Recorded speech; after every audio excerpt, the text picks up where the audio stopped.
कम।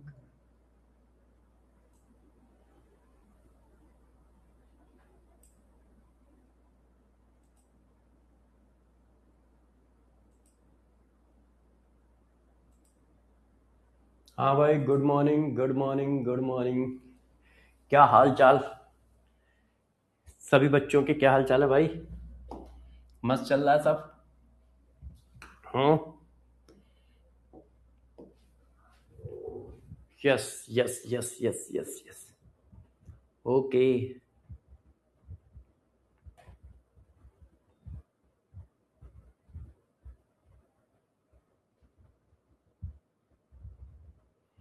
Okay.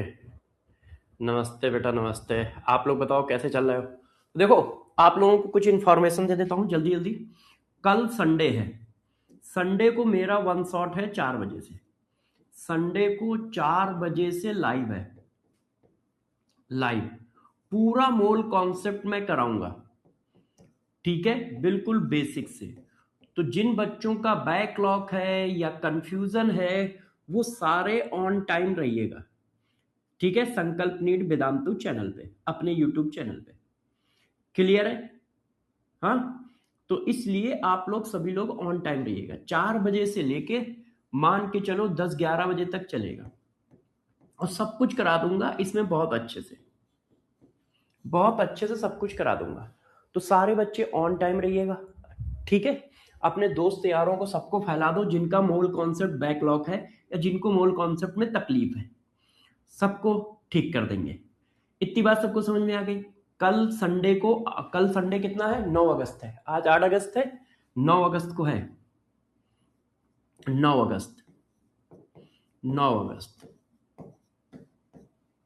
ठीक है सभी बच्चे? क्लियर है? हम्म। नहीं बेटा, ग्राहम हम लोग सीरीज नहीं ला रहे हैं।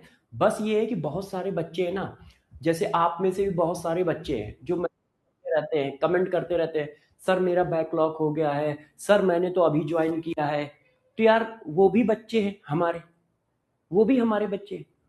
तो उनके लिए है कि दोनों काम हो जाएंगे। यूट्यूब के बच्चे भी पढ़ लेंगे, अपने बच्चे भी पढ़ लेंगे, है ना। और इसका फोल्डर ऐप में बनवा दिया गया है। इसका फोल्डर ऐप पे बना हुआ है। उस फोल्डर में ये लेक्चर हमेशा रहेगा, इसलिए है, बस और कोई बात नहीं है।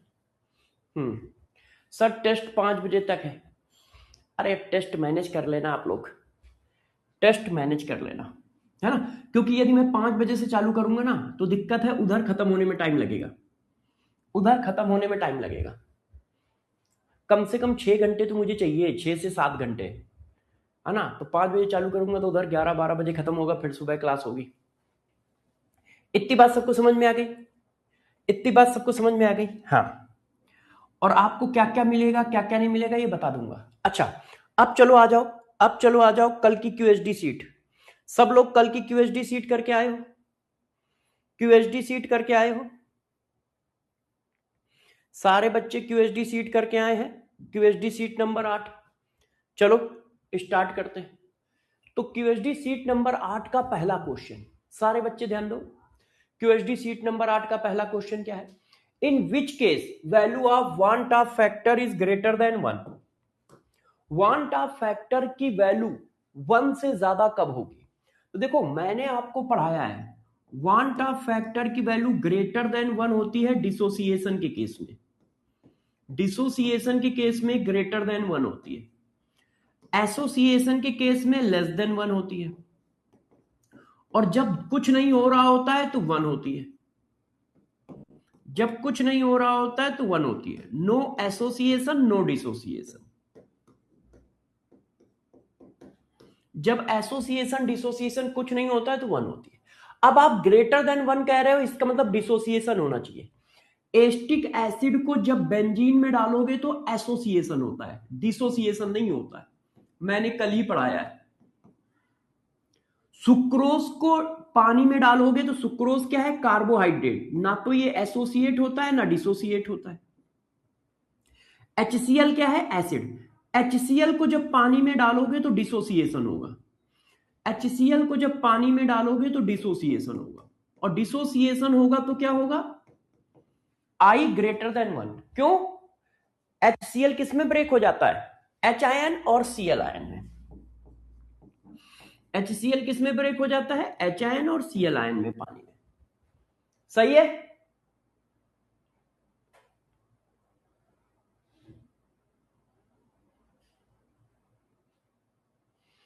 अच्छा ठीक है बेटा सोनाली, अभी आपकी बात करते हैं, पहले ये कर लो।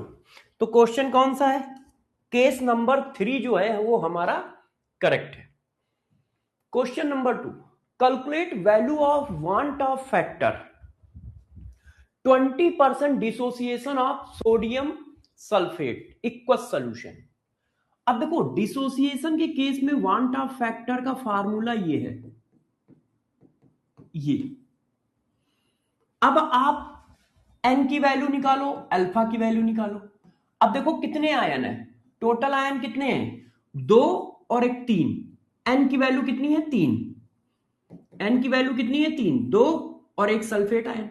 मान लो किसी को ना समझ में आए तो ब्रेक करके देख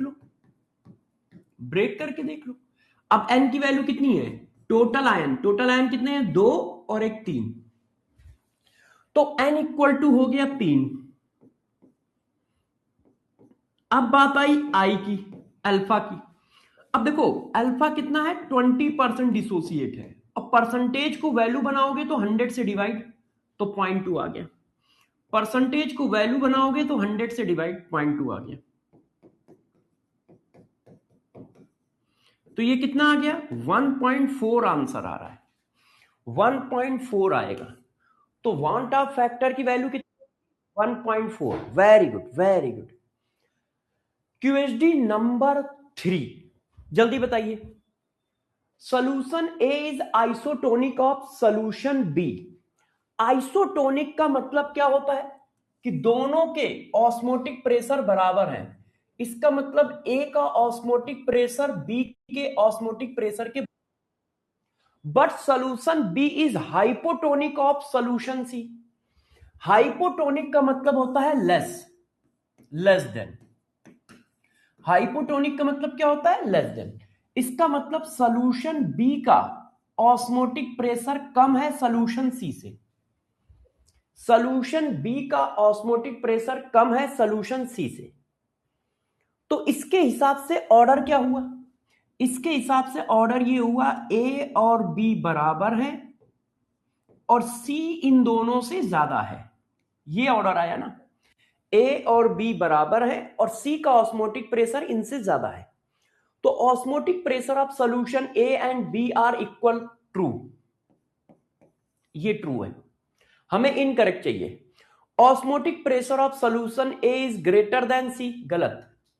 सॉल्यूशन ए का ऑस्मोटिक प्रेशर सी से कम है, ज्यादा नहीं है, ये रॉन्ग है, यही आंसर हो गया। Osmotic pressure of C is highest, true. Osmotic pressure of B is less than C, true. तो आंसर इज बी। क्यों?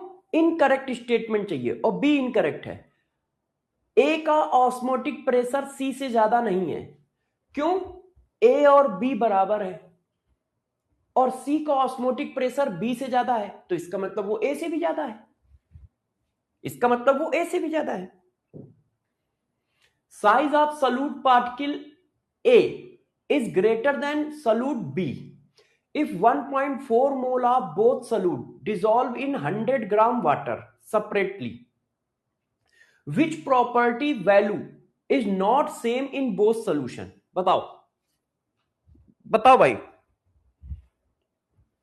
देखिए सॉल्यूट के मोल दोनों में सेम है क्या? सॉल्यूट के मोल। क्वालिटेटिव प्रॉपर्टी सिर्फ सॉल्यूट के मोल पे डिपेंड करती है। क्वालिटेटिव प्रॉपर्टी किस पे डिपेंड करती है? सॉल्यूट के मोल पे। Only mole of solute particle. अब सॉल्यूट पार्टिकल के मोल दोनों में इक्वल है, तो क्वालिटेटिव प्रॉपर्टी क्या होंगी? सेम होंगी। अब वो पूछ रहा है कौन सी प्रॉपर्टी सेम नहीं होगी, तो ये तो क्वालिटेटिव प्रॉपर्टी है, ये तो सेम होगी। ये भी क्वालिटेटिव प्रॉपर्टी है, ये भी सेम होगी। ये भी क्वालिटेटिव प्रॉपर्टी है, ये भी सेम होगी। ये क्वालिटेटिव प्रॉपर्टी नहीं है, इसलिए ये सेम नहीं होगी। वेपर प्रेशर क्वालिटेटिव प्रॉपर्टी नहीं होता है। ठीक है, next, select correct option when all solute dissolve in water. तो सॉल्वेंट तो सबका सेम है। अब देखो I ग्रेटर देन 1 NaCl बिल्कुल सही है, NaCl सॉल्ट है तो डिसोसिएट होगा, और डिसोसिएशन के केस में I ग्रेटर देन 1 होता है, बिल्कुल करेक्ट है। I less than 1 for acetic acid, no, acetic acid acid है, एसिड है तो वाटर में क्या होगा, डिसोसिएट होगा, वाटर में क्या होगा, डिसोसिएट होगा, तो लेस देन 1 नहीं होगा, ग्रेटर देन 1 होगा, तो ये रॉन्ग है, ये करेक्ट है, ये रॉन्ग है। I equal to 1 for glucose, yes, glucose carbohydrate है, ना तो एसोसिएशन करेगा ना डिसोसिएशन करेगा, तो ये ट्रू है। I equal to 1 for phenol, no, phenol पानी में आयोनाइज होता है, ऐसे, फिनॉल पानी में आयोनाइज होता है, ऐसे, कल पढ़ाया है। A and C are correct, A and C are correct, yes. सारे बच्चे बताएं किसके कितने सही हैं, सभी बच्चे बताइए किसके कितने सही हैं। Yes yes yes, 5 out of 5, 5 out of 4, किसी के 4, yes 4 5 4 5, very good very good very good. आ जाओ आ जाओ बच्चों, अब हम लोग चलते हैं आज के लेक्चर पे। आज का लेक्चर बड़ा खास है, क्यों? क्योंकि आज के लेक्चर में जो क्वेश्चन कराने जा रहा हूं उससे पेपर में एक क्वेश्चन आपको मिलेगा ही मिलेगा। पेपर में एक क्वेश्चन इस क्वालिटेटिव प्रॉपर्टी का आता ही आता है। क्वेश्चन में, पेपर में एक क्वेश्चन क्वालिटेटिव प्रॉपर्टी का बच्चों आता ही आता है।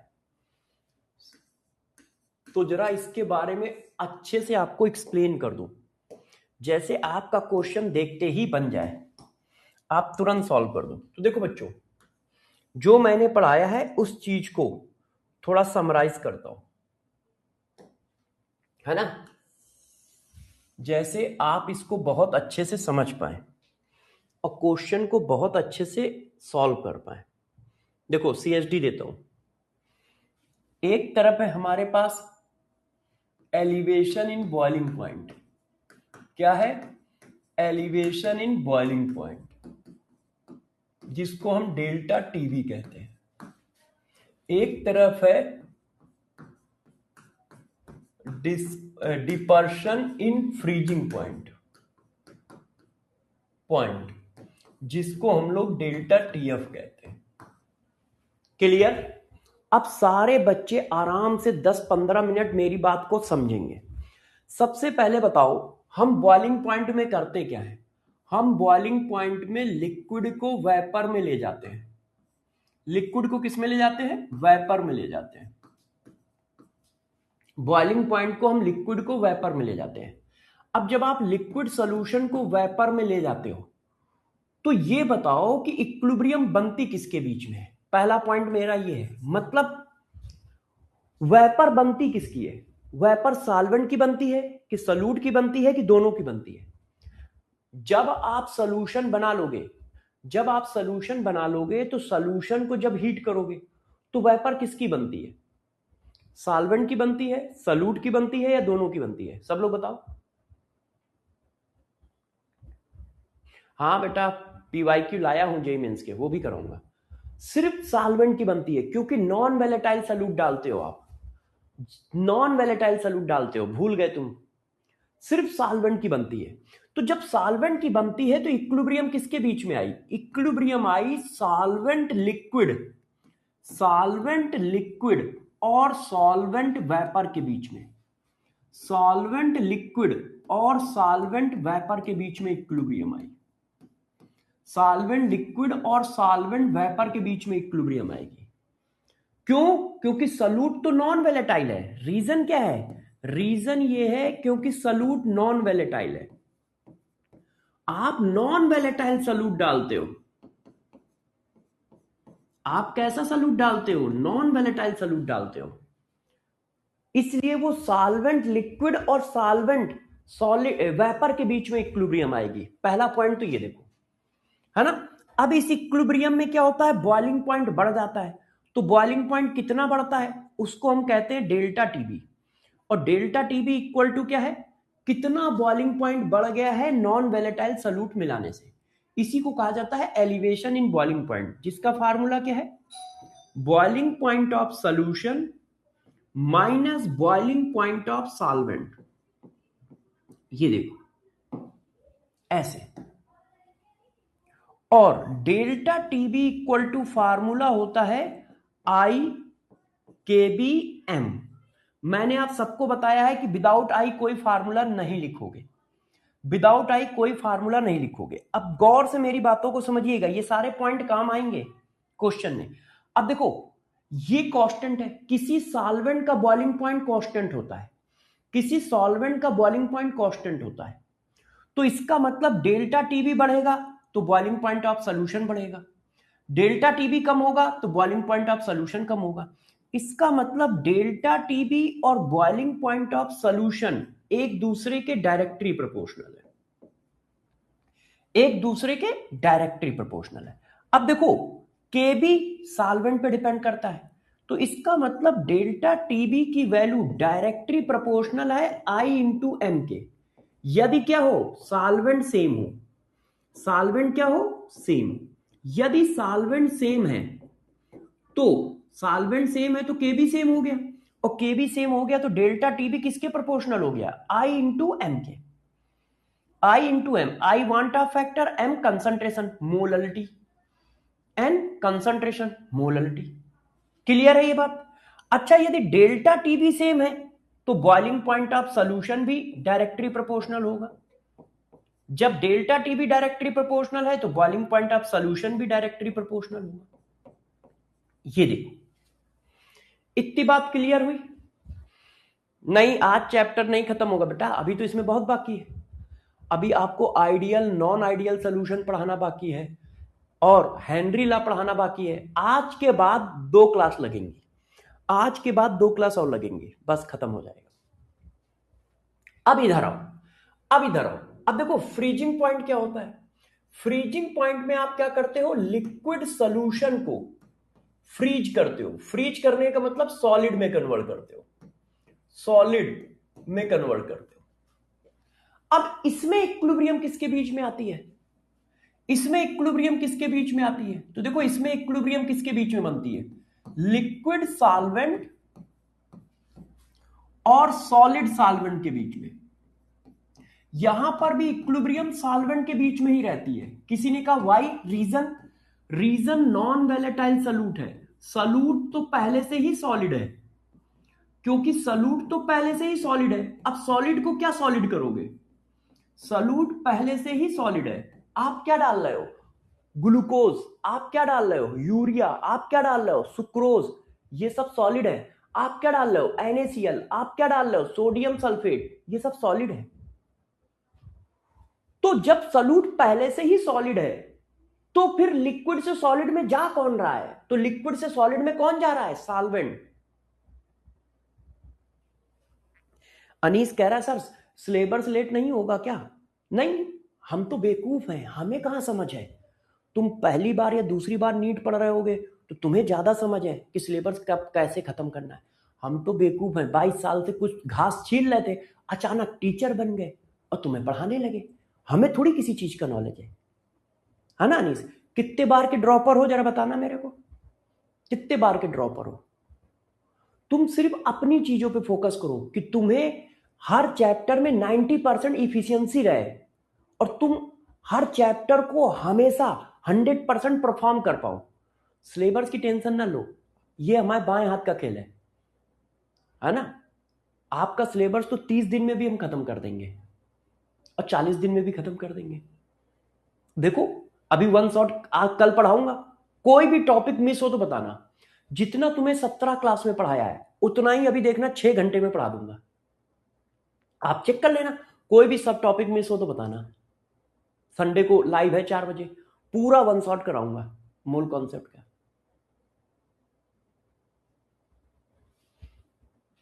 पूरा वन शॉट कराऊंगा। सिलेबस खत्म करना मेन नहीं है, मेन है कि आपको सब समझ में आए, आपकी परफॉर्मेंस बढ़े। सिलेबस तो हो ही जाएगा यार, इतने सालों का एक्सपीरियंस है, सिलेबस तो जब चाहे तब खत्म कर दें। और मैं कह रहा हूं मेरा सिलेबस फरवरी के फर्स्ट वीक में पूरा खत्म मिलेगा। मेरा सिलेबस फरवरी के फर्स्ट वीक में पूरा खत्म मिलेगा, और बिल्कुल इसी स्पीड से मिलेगा जिस स्पीड से चल रहे हैं, जिस स्पीड से चल रहे हैं। ना कभी तेज चलेंगे ना कभी धीमे चलेंगे, इसी स्पीड से चलेंगे। मेरे को सिलेबस खत्म करने में दिक्कत आएगी तो मैं एक्स्ट्रा क्लास लूंगा, स्पीड चेंज नहीं करूंगा, क्योंकि मेरा एम तुम्हारा नॉलेज बढ़ाना है।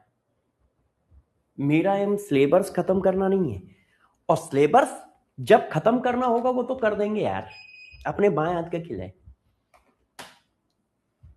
अपने बाएं हाथ का खेल है, ठीक है ना, अपने बाएं हाथ का खेल है, टेंशन ना लो। हाँ, तुम इस बात की जरूर टेंशन लो कि तुम्हारे नंबर यदि टेस्ट में कम आ रहा है, तो टेस्ट में नंबर कम कैसे आए उसकी टेंशन लो।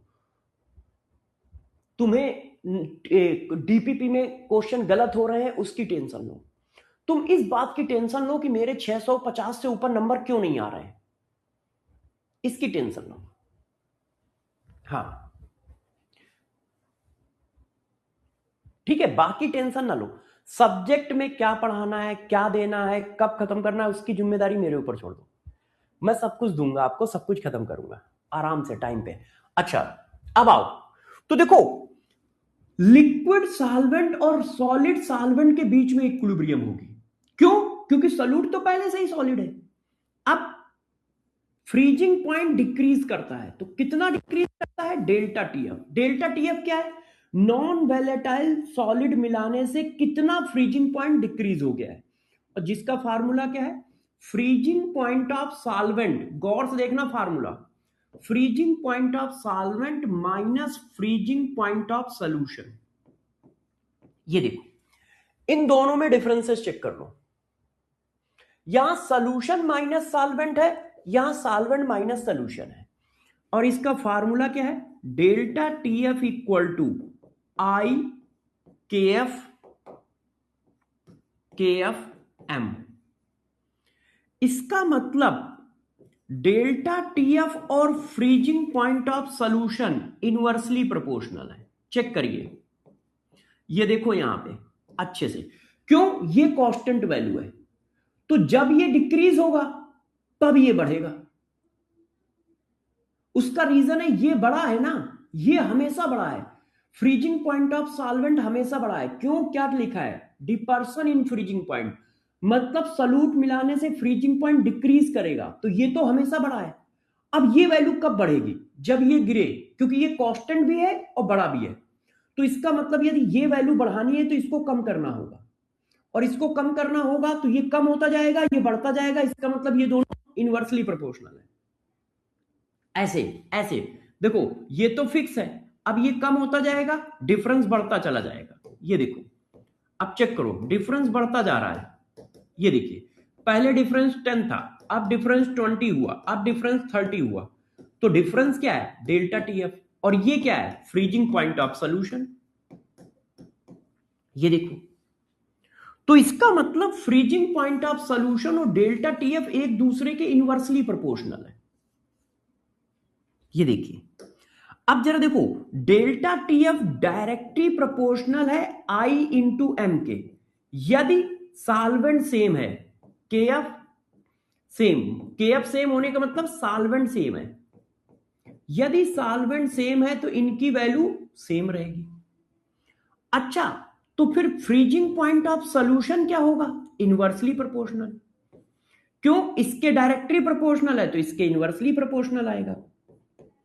ऐसा क्यों? क्योंकि ये दोनों एक दूसरे के इनवर्सली प्रोपोर्शनल है, ये दोनों एक दूसरे के इनवर्सली प्रोपोर्शनल है। तो आपको सारे मेन पॉइंट एक जगह बता दिए, सारे मेन पॉइंट देखो एक जगह बता दिए, जैसे आपका क्वेश्चन गलत ना हो, ठीक है, क्योंकि यही पॉइंटर हमारे काम आएंगे। अब जरा देखो, अभी भी अब हम बता देते हैं किसके मेन पॉइंट। नोट तो नहीं करना है? नोट करना है। केएफ कब सेम होगा? बेटा जब सॉल्वेंट सेम होगा तो केएफ सेम होगा। पढ़ाते समय लिखाया है कि value of kf and kb only depend upon solvent. value of kf and kb only depend upon solvent. जल्दी से नोट करिए, मैं पानी की बोतल लेके आ रहा हूं।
हाँ बच्चों, क्लियर है?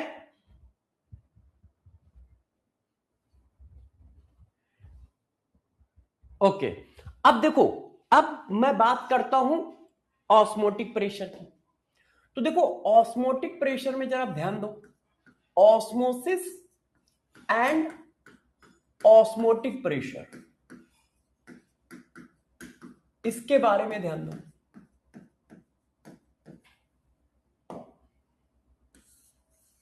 देखिए, ऑस्मोसिस क्या होता है, सबसे पहले तो ये देखो, ऑस्मोसिस में क्या होता है, only solvent molecule, only solvent molecule move, molecule move किधर से किधर, low concentration to high concentration.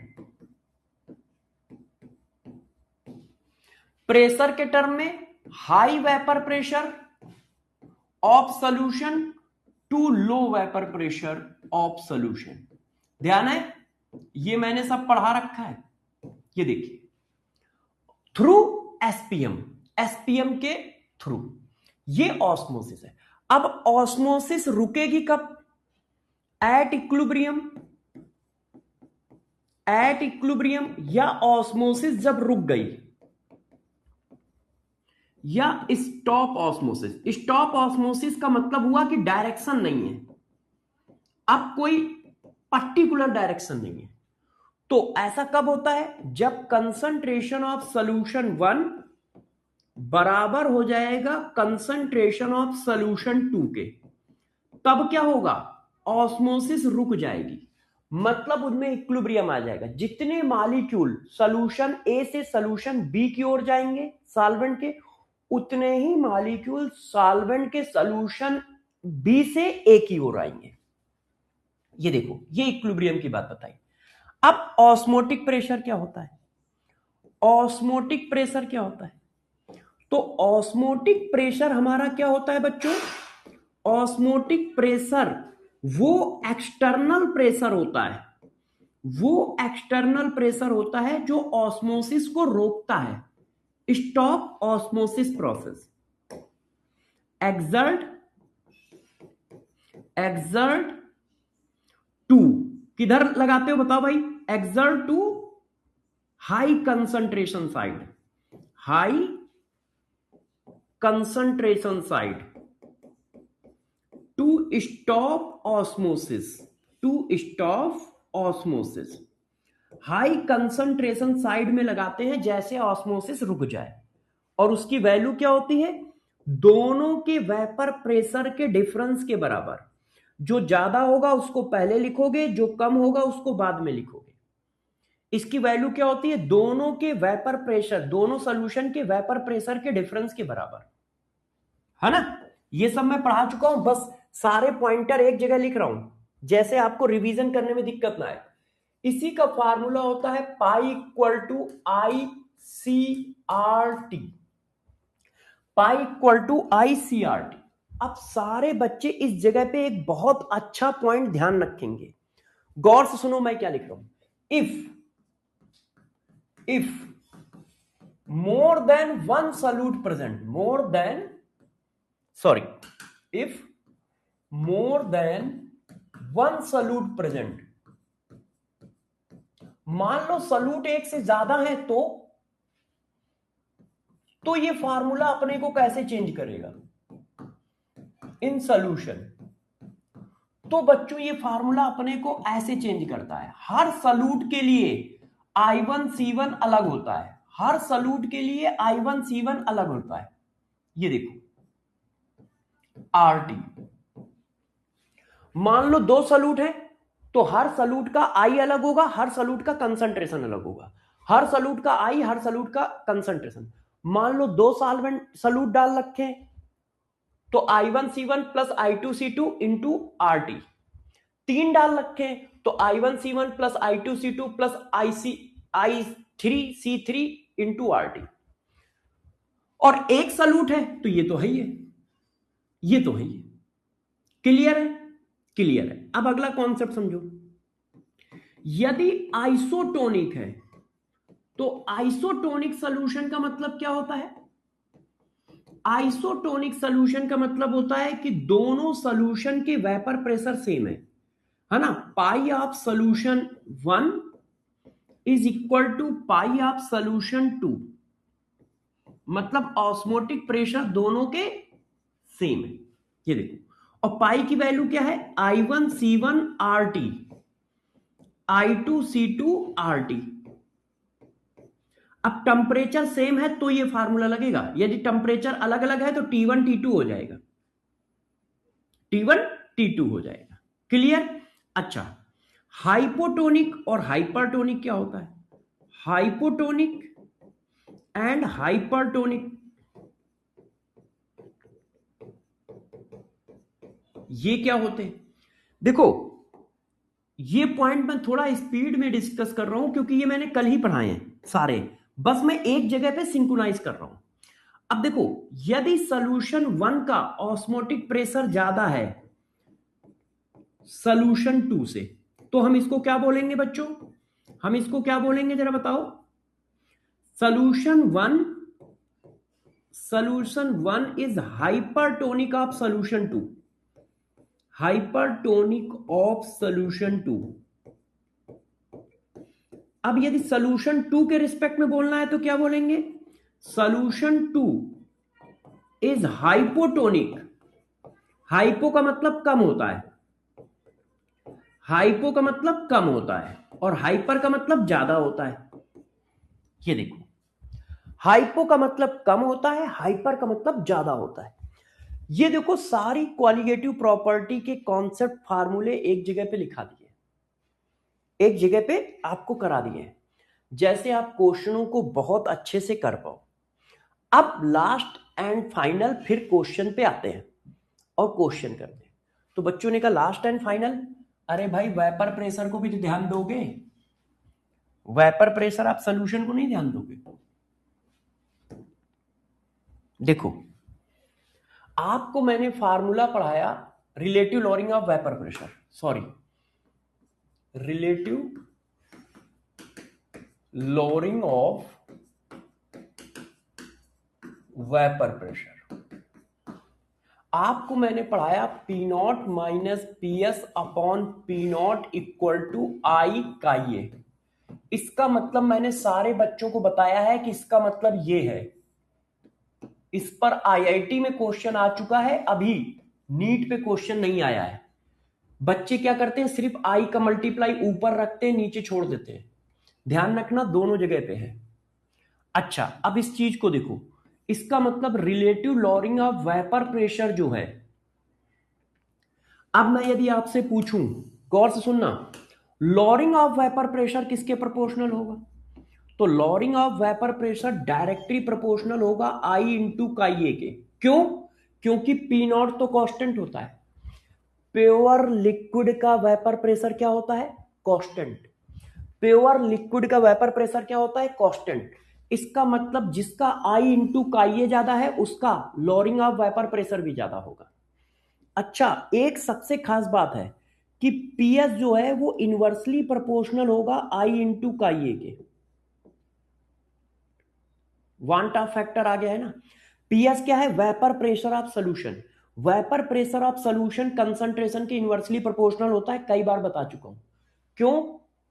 क्योंकि जैसे जैसे सल्यूट बढ़ाओगे तो वेपर प्रेशर ऑफ सोल्यूशन कम होता जाएगा। और यहां पर वांट ऑफ फैक्टर भी आ गया है। विदाउट वांट ऑफ फैक्टर के कोई क्वेश्चन मत कीजिएगा। विदाउट वांट ऑफ फैक्टर के कोई क्वेश्चन मत कीजिएगा, मतलब फार्मूला ये लगाइएगा। इसी वजह से मैंने पीछे क्वेश्चन नहीं कराए हैं। क्यों? क्योंकि मैं जानता था कि बच्चों में कंफ्यूजन रहेगा कि ये कब लगाएं वो कब लगाएं। ऑलवेज ये वाले फार्मूले यूज होंगे, ऑलवेज ये वाले यूज होंगे, आई वाले। अब आप लोग कह रहे होंगे कि सर अब आप यार क्वेश्चन करा दो यार, अब सर आप क्वेश्चन करा दो। तो मैंने कहा चालू करते हैं, पहला क्वेश्चन का आंसर बताओ। आ जाओ भाई, अब तैयारी चालू। आओ, अब हम लोग कम से कम 8-10 क्वेश्चन करेंगे। लिखने का टाइम दे दीजिए। अच्छा, पीछे पलट दूं क्या? पलट दूं क्या? हाँ, नहीं बात सही कह रहे हो, लिखने का टाइम दे देता हूं, कोई दिक्कत नहीं है। ये लिखो, ये वाला पहले लिखो, पहले ये वाला, है ना? हाँ, आप आराम से लिख लो, कोई दिक्कत नहीं है, कोई दिक्कत नहीं है।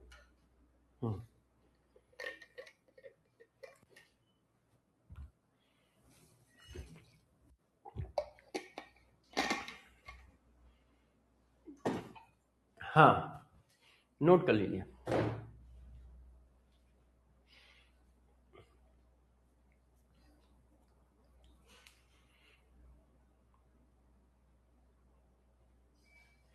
ये करिए, ये करिए।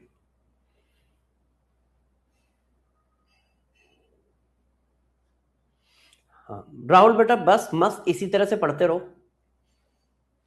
इसी तरह से पढ़ते रहो। आ जाओ।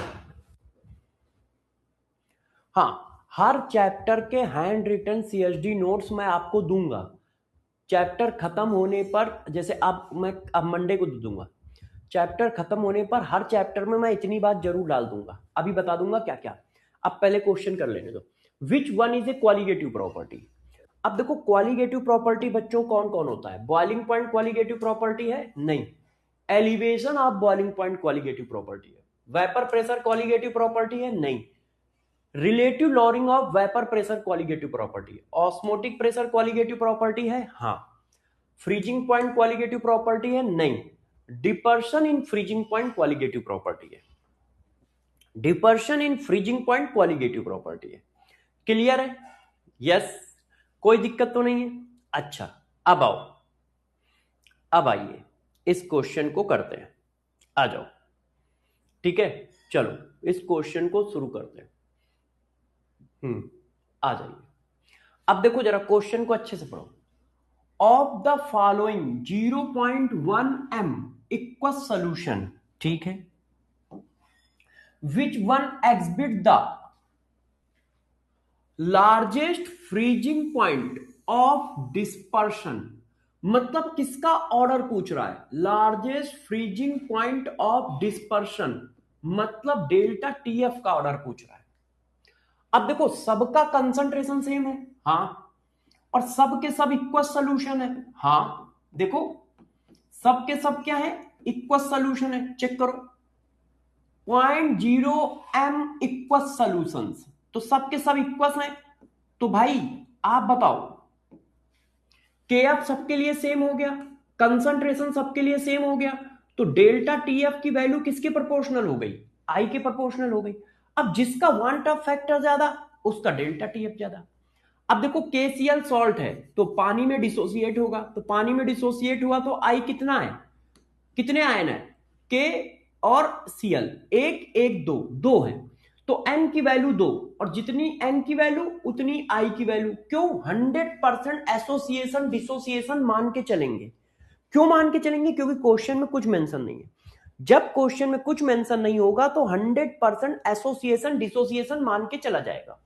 और जब 100% एसोसिएशन या डिसोसिएशन होता है तो आई की वैल्यू n के बराबर होती है डिसोसिएशन के केस में, और आई की वैल्यू 1/n के बराबर होती है एसोसिएशन के केस में।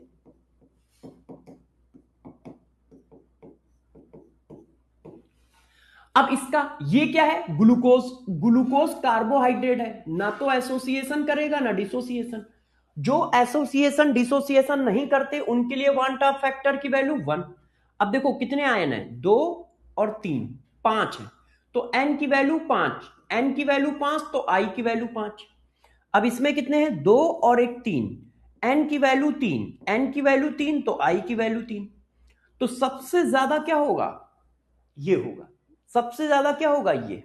हाँ, वेरी गुड, वेरी गुड। आ जाओ। अब ये देखो बच्चों, फिर मैंने एक क्वेश्चन दिया और उस क्वेश्चन के जस्ट बाद दे रहा हूं, जैसे आप थोड़ा सा डिफरेंसेस समझ पाओ। क्वेश्चन पढ़ो।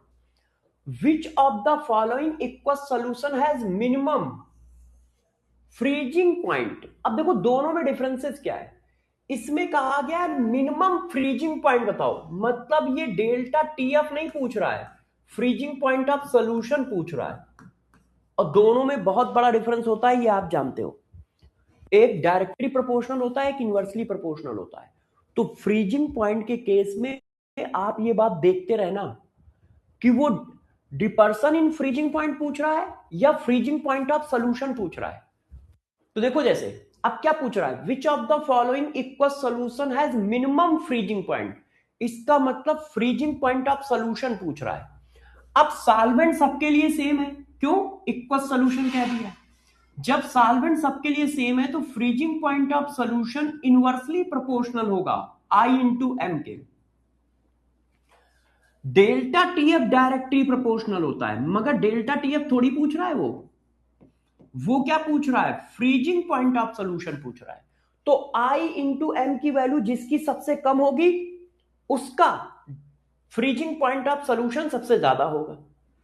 अब I इंटू एम करो, I कितना है? 2। क्यों? 100% मान के चलना है, तो 0.01 इंटू 2, इसकी वैल्यू कितनी है? 0.005 इंटू 3। क्यों? 1 mg 2i। इसकी वैल्यू कितनी है? 0.001 इंटू 1। इथाइल अल्कोहल पानी में डिसोसिएशन एसोसिएशन थोड़ी करता है। 0.005 इंटू 2, 1 mg 1 सल्फेट। तो सबसे बड़ी वैल्यू किसकी है? इसकी है। I इंटू एम सबसे बड़ा तो फ्रीजिंग पॉइंट ऑफ सॉल्यूशन सबसे कम। I इंटू एम सबसे बड़ा तो फ्रीजिंग पॉइंट ऑफ सॉल्यूशन सबसे कम, और सबसे बड़ा ये है। क्यों? यहां पे 2 जीरो लगे हैं और यहां पे 1 जीरो है, ये बहुत छोटी वैल्यू है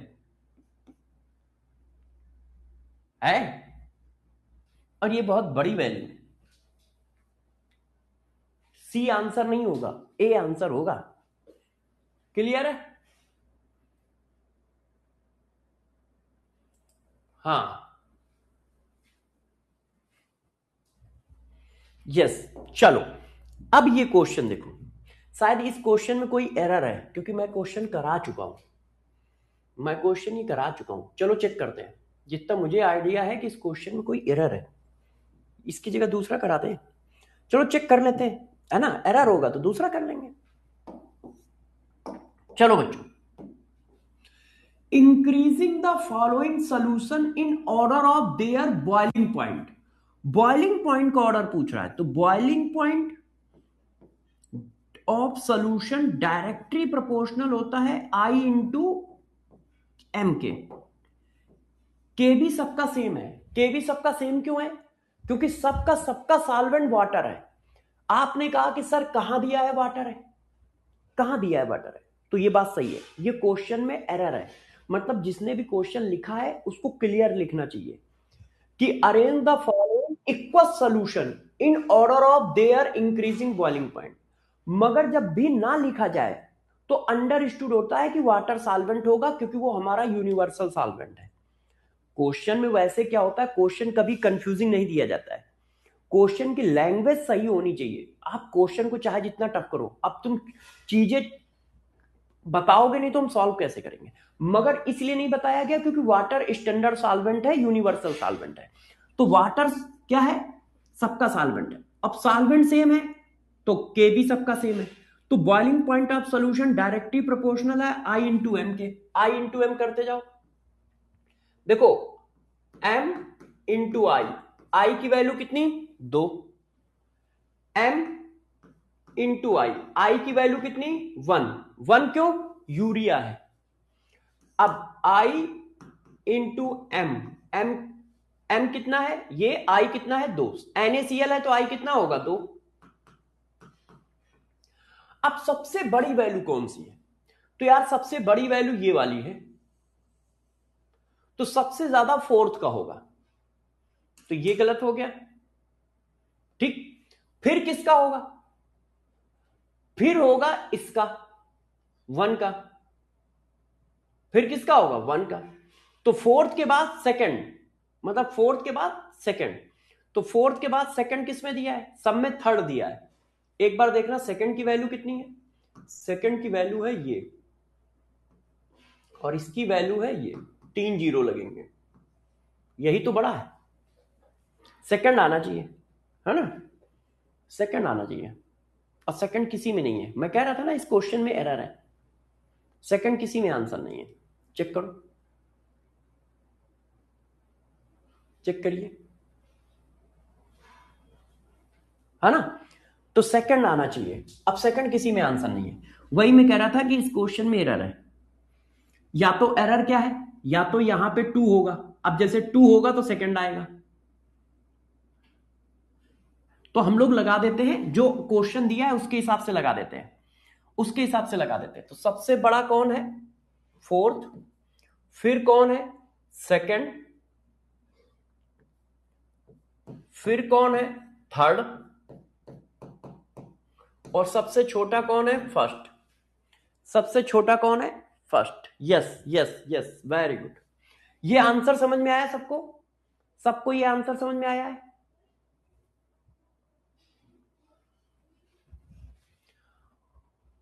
मोलरिटी दी है, देखो सबकी मोलरिटी दी है, मगर जब सबकी मोलरिटी दी हो तो उसको मोलरिटी मान के चलो, कोई दिक्कत की बात नहीं है। सबकी मोलरिटी दी है मगर उनको आप मोलरिटी मान के चलिए, कोई दिक्कत नहीं है, कोई दिक्कत नहीं है। अब देखिए बच्चों, इस क्वेश्चन का सॉल्यूशन करते हैं, इस क्वेश्चन करिए, करिए। when we have 3 aqueous solution, अब देखो इक्वस बोल दिया, इक्वस बोल दिया, इसका मतलब KF और KB सबके लिए सेम हो गए। we have 3 aqueous solution of NaCl labelled as A B C, 3 solution है A B और C, ठीक है, with concentration 0.1 m, 0.01 m and 0.001 m, मतलब सब में एक एक जीरो बढ़ाते चले गए, सब में एक एक जीरो बढ़ाते चले गए। ये 0.1 है, ये 0.01 है, और ये 0.001 है, ठीक है, separately. The value of van't of factor I for this solution will be. हाँ, ये क्वेश्चन जानते हो अच्छा भी है और इस चैप्टर का भी नहीं है, ये सॉल्यूशन चैप्टर और इक्विलिब्रियम चैप्टर का मर्ज क्वेश्चन है। बताता हूं कैसे। देखो हमारा डिसोसिएशन का कॉन्सेप्ट है, तो डिसोसिएशन के केस में फार्मूला ये लगेगा, ये I equal to 1 plus n minus 1 into alpha. हाँ, अब देखो सारा का सारा सोल्यूशन NaCl का है, तो n तो सबके लिए सेम हो गया। n क्या है, n सबके लिए सेम है, क्यों, सबके सब NaCl सोल्यूशन है। हाँ, तो I की वैल्यू किस पे डिपेंड कर रही है, I की वैल्यू डिपेंड कर रही है अल्फा पे, I की वैल्यू किस पे डिपेंड कर रही है, अल्फा पे। ओफो, डायरेक्टली प्रोपोर्शनल का साइन और अल्फा एक ही जैसे होते हैं। ये अल्फा, अल्फा, तो आई की वैल्यू अल्फा पर डिपेंड कर रही है। अब अल्फा कैसे निकालोगे? तो अब यहां पर थोड़ा सा नॉलेज आपको चाहिए होगा केमिकल इक्विलिब्रियम का। Degree of dissociation equal to होता है under root K a upon C, Ostwald dilution law. ये ओस्टवार्ड डाइल्यूशन लॉ की इक्वेशन है। अब देखो, कंसंट्रेशन डिक्रीज करते जाओगे तो अल्फा इंक्रीज होता चला जाएगा। ये देखिए, कंसंट्रेशन डिक्रीज करते जाओगे तो अल्फा इंक्रीज होता चला जाएगा। ये आपको पढ़ाया जाएगा आयनिक इक्विलिब्रियम में, ओस्टवार्ड डाइल्यूशन लॉ। वहां पर उस जगह का कॉन्सेप्ट यूज हुआ है।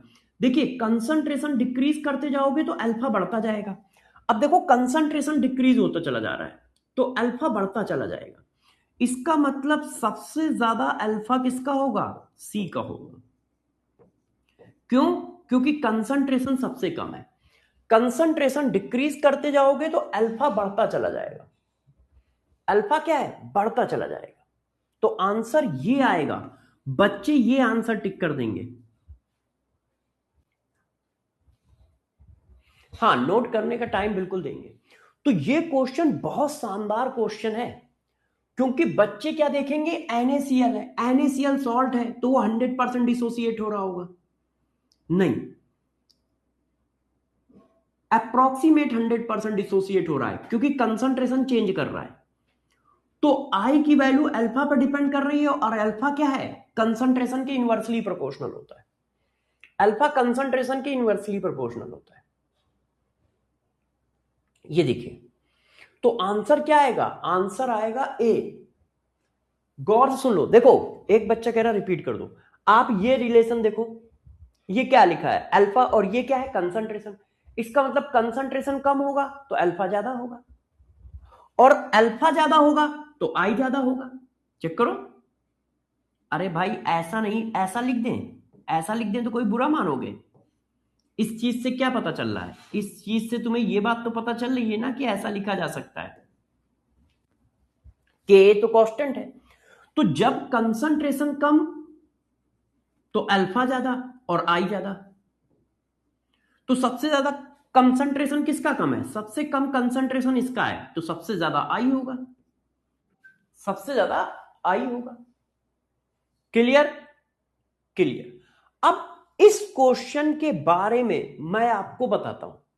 इस क्वेश्चन को आप जानते भी हो। देखो, होता क्या है, आप लोगों ने देखा होगा कि जहां पर बर्फ जम जाती है, जैसे पहाड़ों में, हिमाचल प्रदेश है, ठीक है, उत्तराखंड है इंडिया में, हिमाचल प्रदेश, उत्तराखंड, या मान लो रसिया, मान लो यूके, मान लो जर्मनी, मान लो, इन जगहों पे जब बर्फ जम जाती है तो हम क्या करते हैं? बर्फ को पिघलाने के लिए नमक के पानी का छिड़काव करते हैं। नमक का पानी का छिड़काव करते हैं। इससे क्या होता है? बर्फ थोड़ी ढीली हो जाती है, और ढीली हो जाती है तो फिर मशीन से आसानी से हटा लेते हैं। मशीन से आसानी से हटा लेते हैं। तो ऐसा क्यों करते हैं?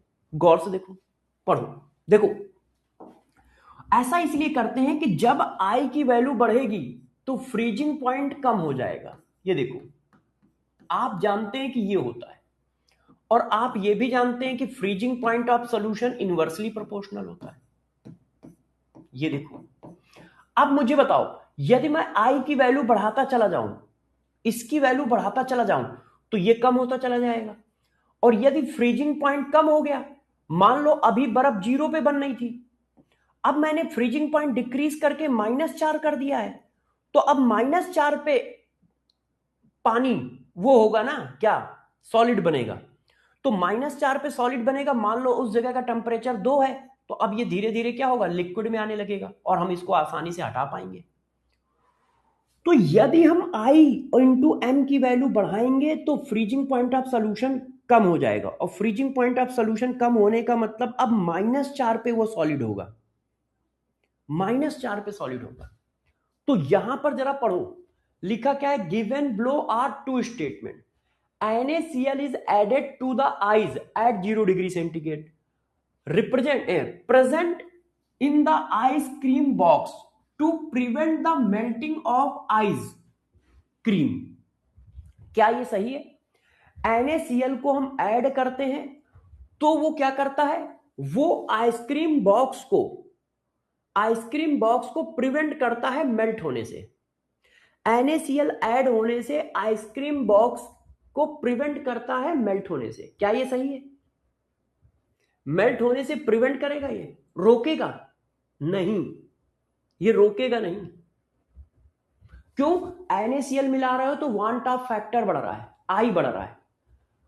NaCl का I2 होता है, और I बढ़ेगा तो फ्रीजिंग पॉइंट कम हो जाएगा, तो बर्फ और जल्दी पिघल जाएगी, आइसक्रीम और जल्दी पिघल जाएगी, आइसक्रीम और जल्दी पिघल जाएगी। तो ये फॉल्स स्टेटमेंट है, उल्टा लिखा है।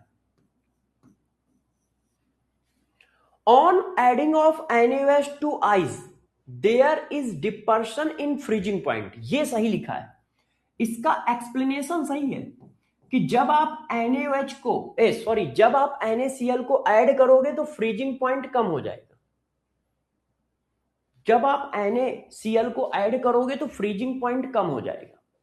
NaCl is added to the ice at 0 degree centigrade present in the ice cream box to prevent the melting of ice cream। ये गलत है और ये सही है। NaCl ऐड करने से फ्रीजिंग पॉइंट कम हो जाता है, तो फर्स्ट रॉन्ग है, सेकंड ट्रू है। ये कहां लिखा है? ये है, ये देखिए। अरे भाई, आपको अभी तो पढ़ाया है NaCl ऐड करने से क्या होता है, फ्रीजिंग पॉइंट कम हो जाएगा कि नहीं हो जाएगा। देखो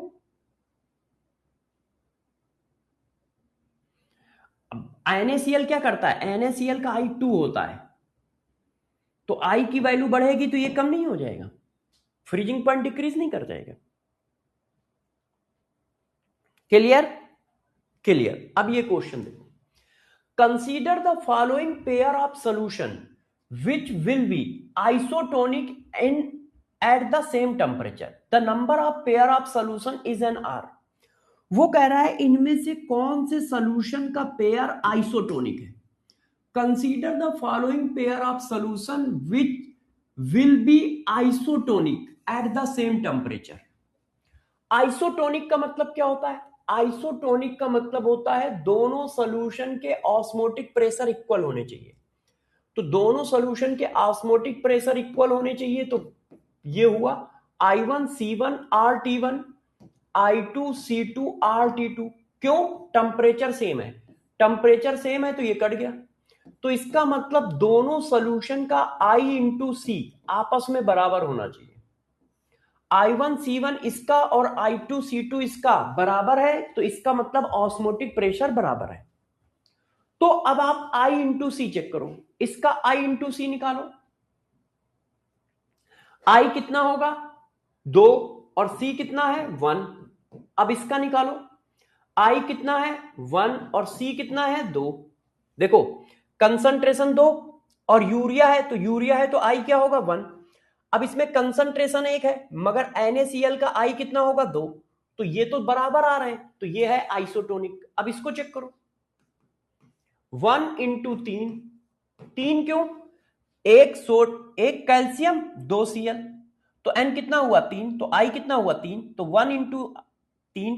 अब ये देखो 1.5 इंटू 2, ये क्या है? 1 और 2।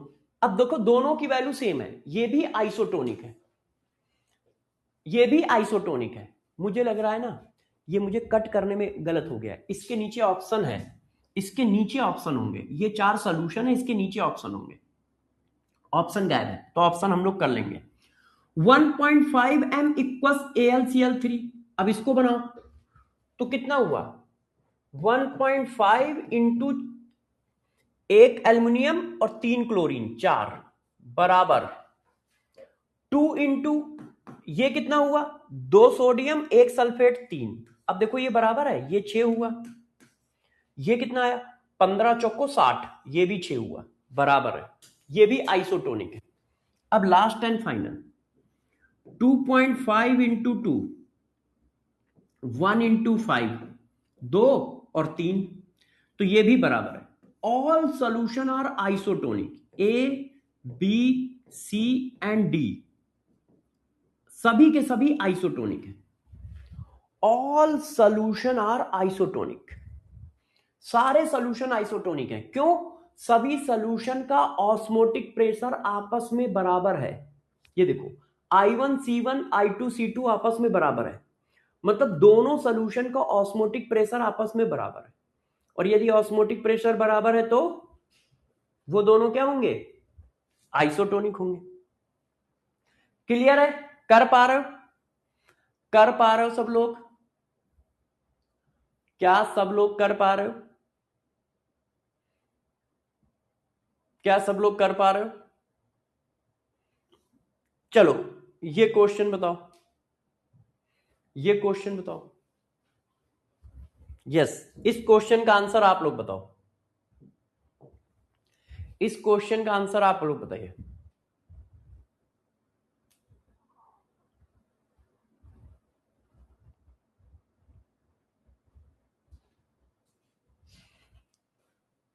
Which one of the following 0.06 m aqueous solution has lowest freezing point? अब देखो लोवेस्ट फ्रीजिंग पॉइंट पूछ रहा है। अब किसका पूछ रहा है? सोल्यूशन का। तो freezing point of solution lowest पूछ रहा है, तो freezing point of solution I के इनवर्सली प्रोपोर्शनल। देखो एम सबका सेम है और के एफ सबका सेम है। क्यों? इक्वल सोल्यूशन है, तो बस आई चेक कर लो। इसका आई कितना हुआ? 2। इसका आई कितना हुआ? 1। अरे 1 2, और ये क्या है? ग्लूकोज। इसका आई कितना हुआ? 5। इसका आई कितना हुआ? 3। तो मिनिमम चाहिए कि हाईएस्ट? मिनिमम चाहिए। तो जब आई ज्यादा होगा तो ये कम होगा, तो सबसे ज्यादा आई किसका है? इसका। तो फ्रीजिंग पॉइंट ऑफ सोल्यूशन सबसे कम किसका होगा? इसका। यस। अब चलो कुछ न्यूमेरिकल टाइप के क्वेश्चनों को करते हैं। आओ देखो इस क्वेश्चन को करते हैं, पढ़िए सब लोग। Freezing point of a 5% equal solution of x is equal to freezing point of 12% equal solution of y। If molecular weight of x is a, then molecular weight of y is. अच्छा देखो बच्चों गौर से सुनिएगा, वो कह रहा है solution x का फ्रीजिंग पॉइंट सोल्यूशन y के फ्रीजिंग पॉइंट के इक्वल है। तो भाई देखो फ्रीजिंग पॉइंट का तो कोई फार्मूला नहीं होता है, इसका फार्मूला होता है। और डेल्टा टीएफ इक्वल टू होता है ये freezing point of solvent minus freezing point of solution. अब ये चीज कांस्टेंट है, तो जो रिलेशन डेल्टा टीएफ का है उसका उल्टा रिलेशन फ्रीजिंग उसका होगा सॉल्यूशन का। तो देखो यार सॉल्यूशन का फ्रीजिंग पॉइंट तो उल्टा रिलेशन करता है। अब केएफ सबका सेम है, दोनों इक्वल सॉल्यूशन है, दोनों इक्वल सॉल्यूशन है। और आई के बारे में कोई इंफॉर्मेशन नहीं है। आई के बारे में क्यों इंफॉर्मेशन नहीं है? क्या सॉल्यूट का नाम है? सॉल्यूट का नाम दिया गया है? नहीं। तो आई के बारे में जब कुछ बताया ही नहीं गया है तो आई हम मान के चलेंगे 1। जब भी आई के बारे में कोई किसी तरह की इंफॉर्मेशन ना दी जाए तो 1। अब उन्होंने कहा freezing point of 4% equal solution of x is equal to freezing point of 12% equal solution of y। तो आई क्या होगा? आई हमारा कांस्टेंट सेम। तो अब क्या हुआ? अब ये कंसंट्रेशन के इनवर्सली प्रोपोर्शनल हो गया। क्यों? ये डायरेक्टली प्रोपोर्शनल होता है मगर ये इनवर्सली प्रोपोर्शनल होता है। और उन्होंने कहा है कि फ्रीजिंग पॉइंट इक्वल है, डेल्टा टीएफ इक्वल नहीं है। पढ़ो जरा, freezing point of 4% equal solution is equal to freezing point of 12% equal solution.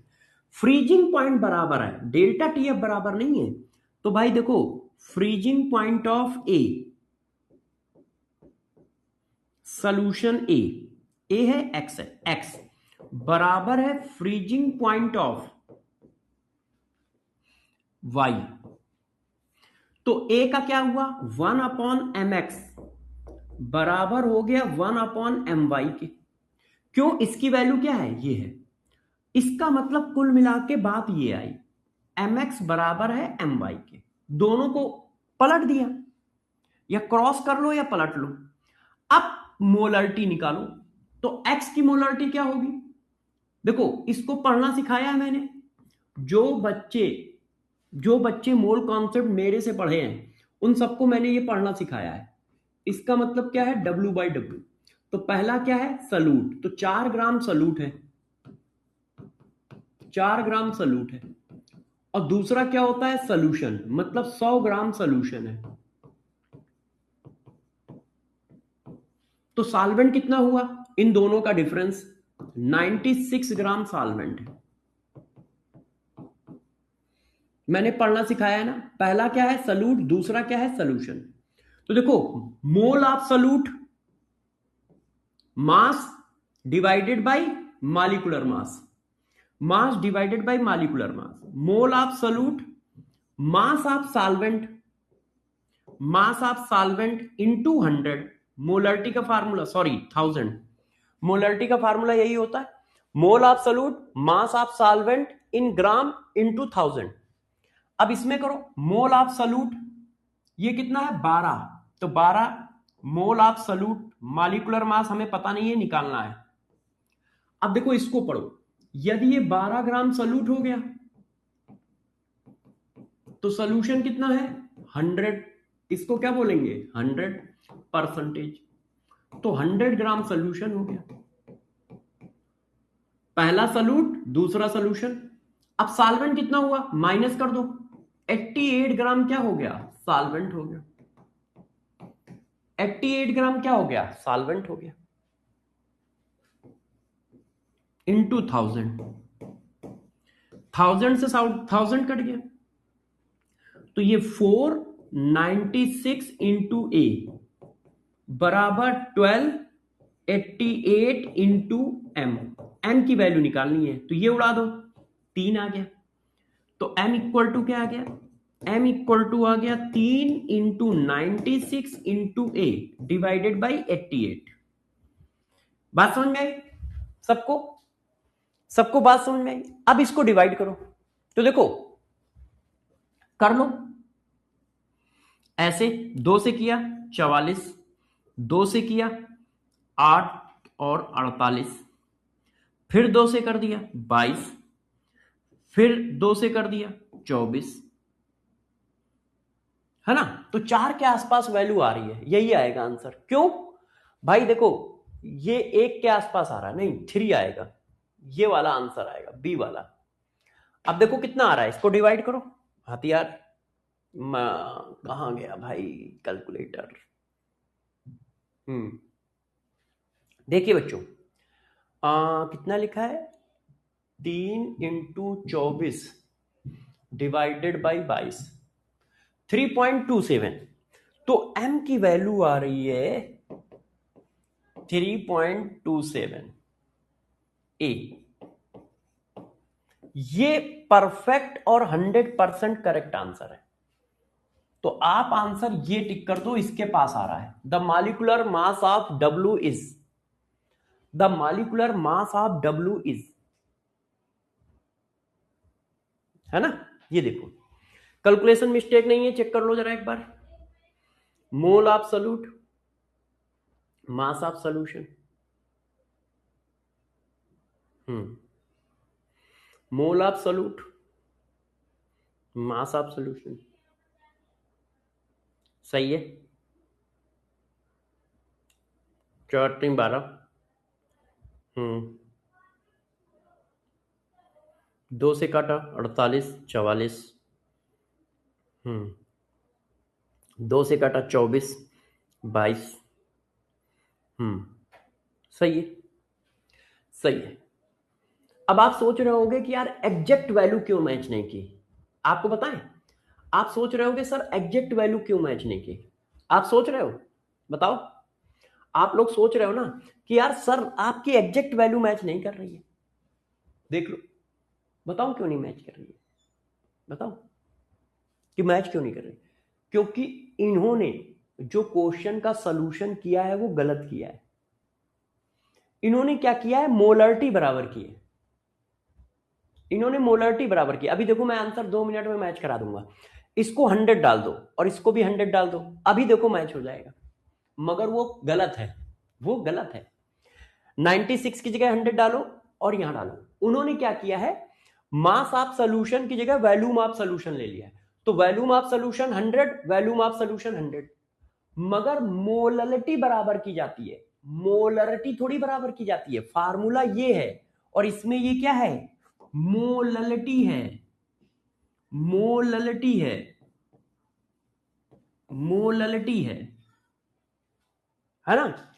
तो वो मेरा आंसर मैच उनके बराबर नहीं कर रहा है।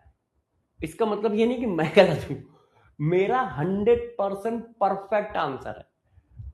उन्होंने अप्रोक्सीमेशन लेके सॉल्व कर रखा है, उनकी थ्योरी थोड़ी सी गलत है जिसने भी क्वेश्चन ड्रा किया है।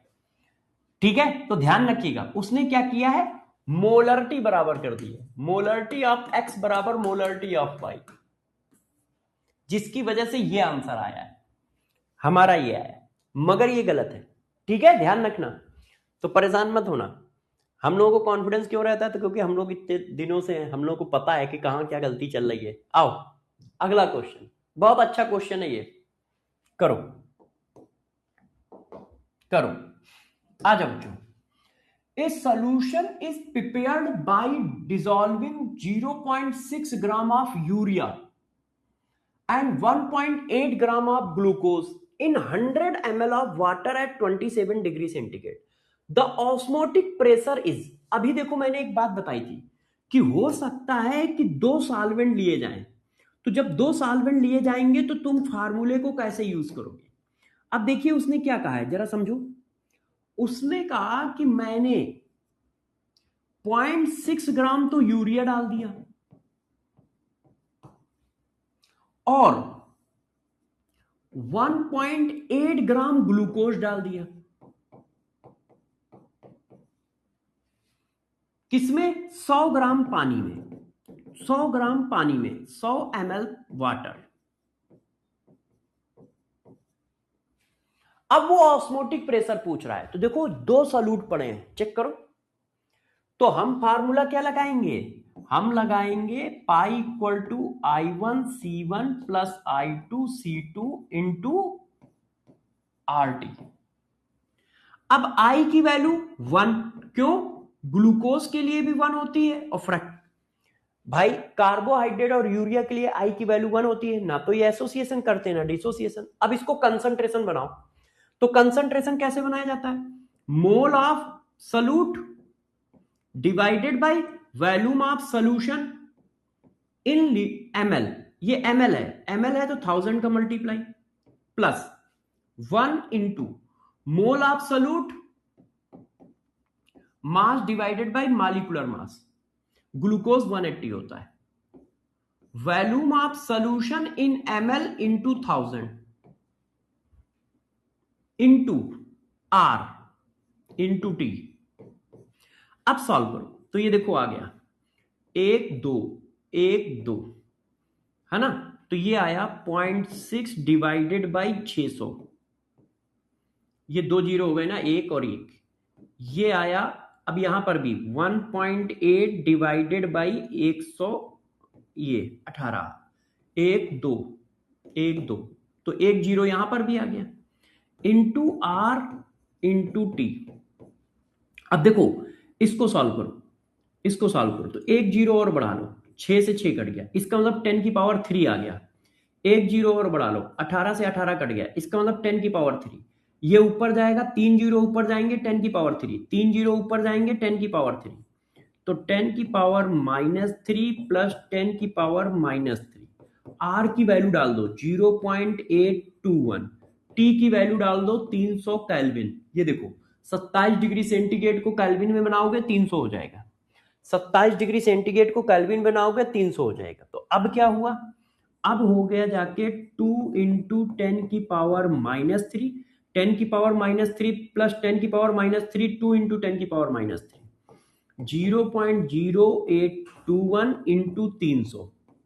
अब बेटा इसको जरा सॉल्व करो, और वैल्यू बताओ। हाँ, कहीं मिस्टेक हो गई क्या? सर आपने गलत किया है। अभी आपने कहा मोलरिटी और मोलरिटी सेम होगी, फिर क्वेश्चन।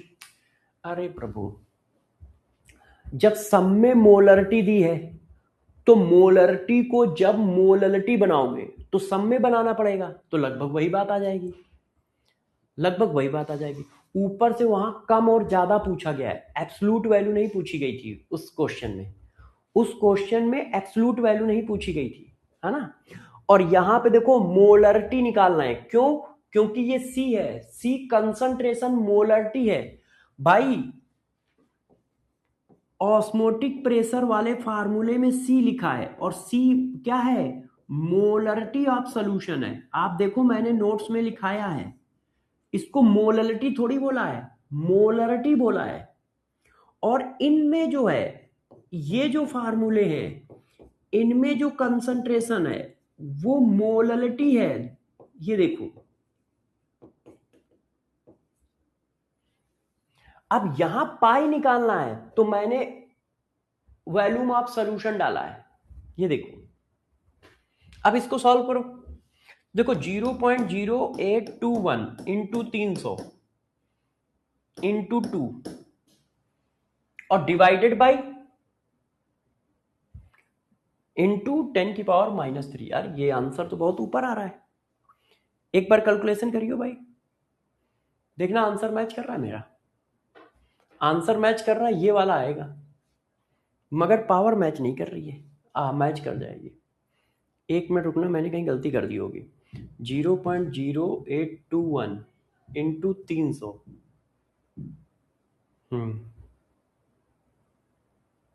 इंटू 2। भाई देखो एक जीरो का डिफरेंस आ रहा है, चेक करना एक जीरो का डिफरेंस कहाँ आ रहा है। मैंने कहीं एक जीरो उल्टा सीधा सेट कर दिया है। हाँ हाँ, अच्छा हाँ, बताओ कोई बता सकता है गलती कहाँ है? नहीं, एक जगह गलती है, इस कैलकुलेशन में गलती है। देखो बताता हूँ कहाँ गलती है। कैलकुलेशन मिस्टेक है। देखो ये जीरो नीचे आएगा और ये जीरो ऊपर आएगा तो ये कट जाएगा यार। मैंने इन दोनों को मल्टीप्लाई कर दिया क्योंकि बराबर में लिखे थे ना, तो बराबर में लिखे थे तो मैंने ध्यान नहीं दिया। अरे ये ऐसे आएगा ना, ये देखो ऐसे आएगा। अरे ये जीरो ऊपर वाला है और ये तो नीचे आएगा ना, 60 डिवाइड में है, और जब 60 डिवाइड में है तो ऐसे आएगा, तो ये कट जाएगा है। अब क्या था, ये बराबर में लिखे थे तो मैंने इन दोनों को मल्टीप्लाई में कर दिया था, इसीलिए गलत आ गया था, इसीलिए कैलकुलेशन मिस्टेक है। तो ये कट जाएंगे, तो ये जब कट जाएंगे तो ये कितना बचेगा? 0.1। ये पूरा बचेगा 0.1 और ये भी पूरा बचेगा 0.1। भाई देखो जीरो से जीरो कट गया, अब 0.6 डिवाइडेड बाई 6 0.1। अब ये जीरो से ये जीरो कट गया तो 1.8 डिवाइडेड बाई 18.1। अब ये बराबर में लिखे थे तो मैंने भी जल्दी जल्दी में मल्टीप्लाई कर दिया, जबकि ये चीज तो नीचे आएगी ना और ये ऊपर वाली चीज है। अब वैल्यू डालो, 0.2 इंटू 0.0821 इंटू 300। अब ये आ जाएगा 4.92 एटमॉस्फेयर। 4.92 एटमॉस्फेयर, ये देखिए, है ना। बात समझ पाए कि इसको मैं अलग से एक बार सॉल्व करके दिखा दूं? इधर देखो भाई, देखो मोल of solute, volume of solution into 1000। मैंने ऐसे किया, अब इसको और सॉल्व करो। ये 60 नीचे आया और ये 10 ऊपर, ये कट गया।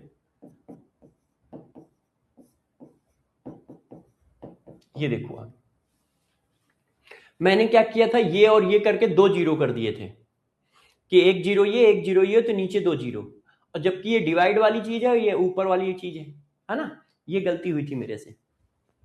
बात समझ पाए सब लोग? हाँ, और चलो।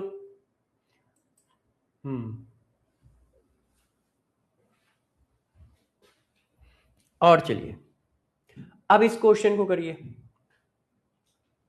देखिए अब क्वेश्चन क्या है, elevation in the boiling point for 1 molar solution glucose is 2K।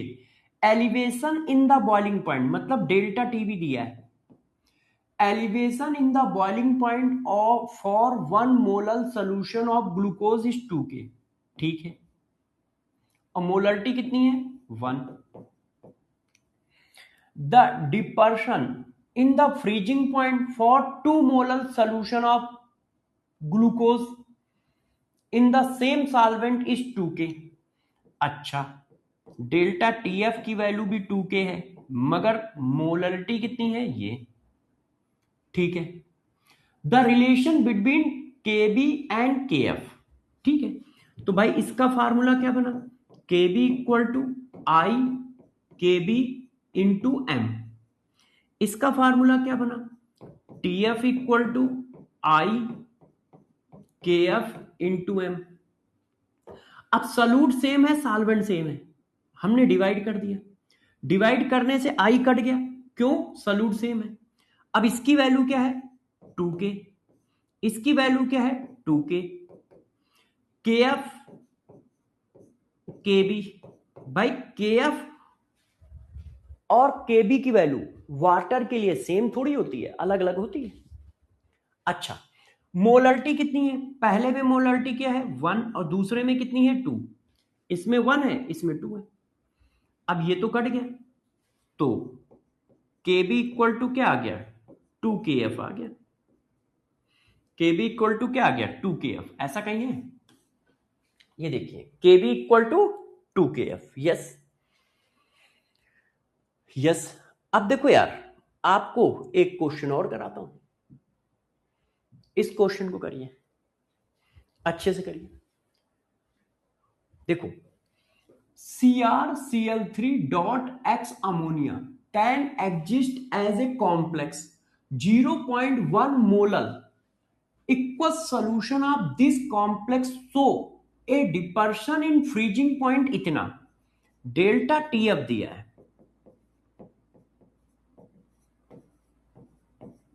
ठीक है, एज्यूमिंग 100% आयोनाइजेशन, अल्फा की वैल्यू 1, क्यों 100% कह रहा है, assuming 100% ionization of this complex and coordination number of Cr is 6, the complex will be, इसमें से कौन सा कॉम्प्लेक्स होगा।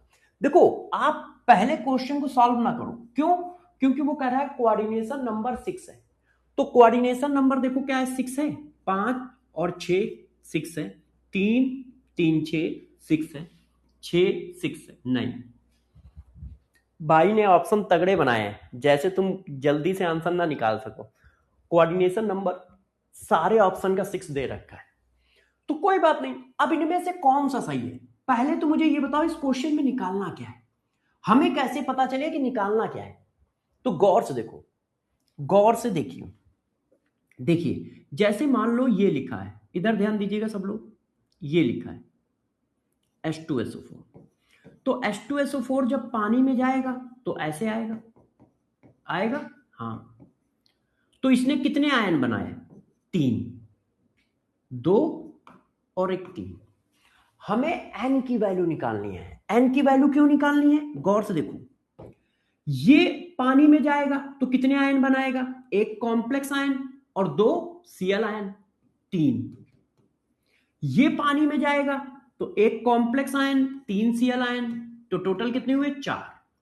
ये पानी में जाएगा तो कितने आयन बनाएगा 2, एक कॉम्प्लेक्स आयन एक Cl आयन, और ये पानी में जाएगा तो एक बनाएगा, डिसोसिएट होगा ही नहीं, ये डिसोसिएट होगा ही नहीं।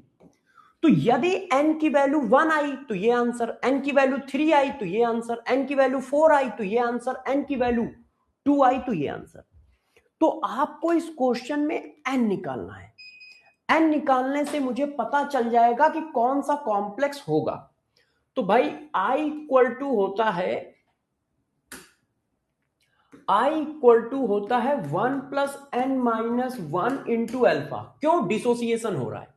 अब अल्फा की वैल्यू क्या है सेम, तो जो I की वैल्यू होगी वही N की वैल्यू होगी। अल्फा क्या है 100%। अब आई कैसे निकाला जाए, तो आई निकालने के लिए delta T F equal to I into K F into M. Delta T F की वैल्यू दी है, आई निकालना है, के एफ की वैल्यू दी है और कंसंट्रेशन मोलरिटी दी है 0.1। ये देखो मोलरिटी दी है 0.1।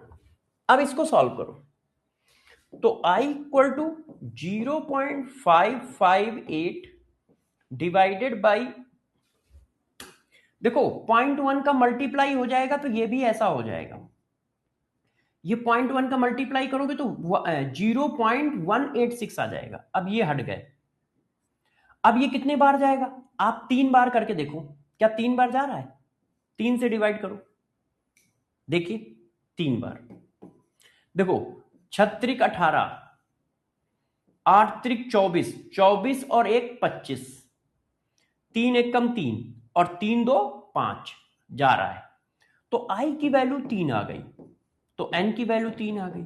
इसका मतलब पानी में डिसॉल्व करने पर 3 आयन आ रहे हैं। तो पानी में डिसॉल्व करने पर 3 आयन किस में आ रहे हैं, फर्स्ट में। पानी में डिसॉल्व करने पर 3 आयन किस में आ रहे हैं, फर्स्ट में। सर डेल्टा टी भी नहीं, डेल्टा टी एफ दिया है। अरे हाँ यार, सॉरी मैंने गलत लिखा है, मैंने गलत लिखा है और यहाँ कॉन्सेप्ट भी, फार्मूला भी गलत लगाया है। यहां सही लगाया, यहां गलत लगाया। सॉरी बच्चों, बात समझ पाए। अब देखो ऐसा क्वेश्चन नीट में भी आया है, ये देखो ऐसा क्वेश्चन नीट में भी आया है, चेक करो। ये मैं HW में डाल दे रहा हूं, HW में डाल दे रहा हूं, ये आप घर में करें। Number of mole of ion, अब इसमें भी n निकालना है कि 1 मोल सॉल्ट को पानी में डालोगे तो कितने आयन आएंगे।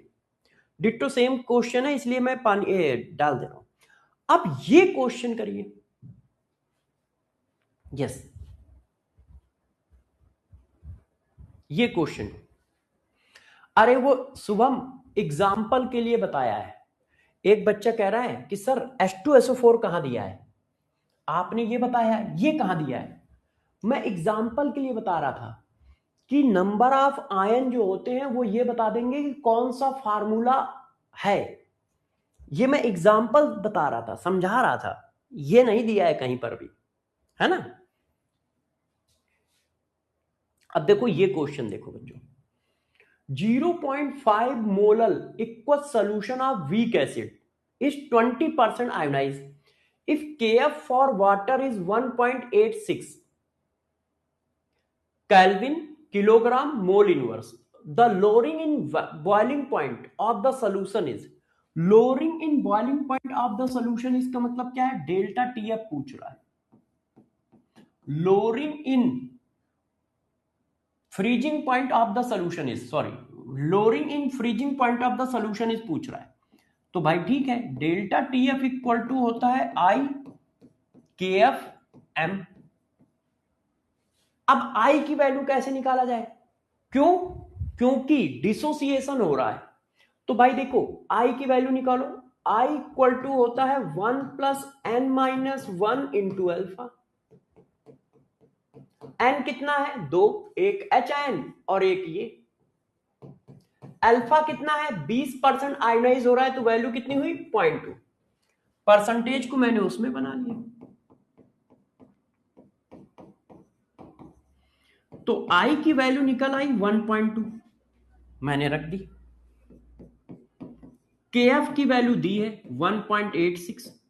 अब मोलरिटी निकालो, मोलरिटी दी है कि निकालनी पड़ेगी, दी है 0.5। 0.5 का मतलब होता है आधा, तो ये मैं डायरेक्ट लिख लूं 0.6। अरे ये 0.5 है, चलो अच्छा मैं करके दिखा देता हूं। ये देखो मैंने ऐसे किया, 0.5 का मतलब हाफ, तो ये कट गया। अब 6 का मल्टीप्लाई कर दो, 6 36, 3 8 छंग 48, 48 3 51, 51 की 5, 6 कम 6, 6 5 11 और 3 अंक बाद दशमलव।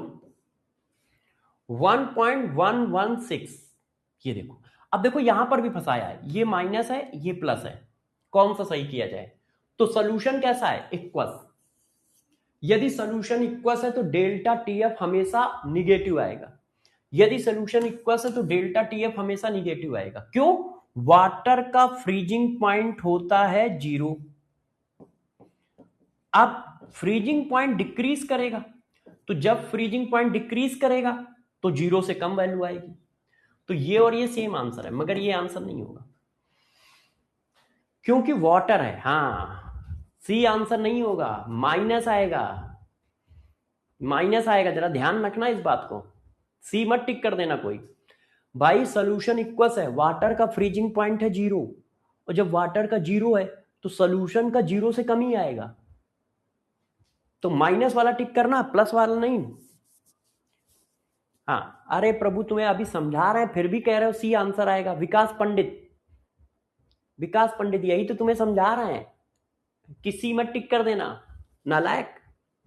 यही तो समझा रहे हैं, क्योंकि वाटर का केस है, वाटर का केस है तो वाटर का फ्रीजिंग पॉइंट 0 होता है, और जब वाटर का फ्रीजिंग पॉइंट 0 है तो सोल्यूशन का 0 से नीचे आएगा, और सोल्यूशन का 0 से नीचे आएगा तो सोल्यूशन का 0 से जब नीचे आएगा तो 0 से नीचे वैल्यू क्या होती है? निगेटिव।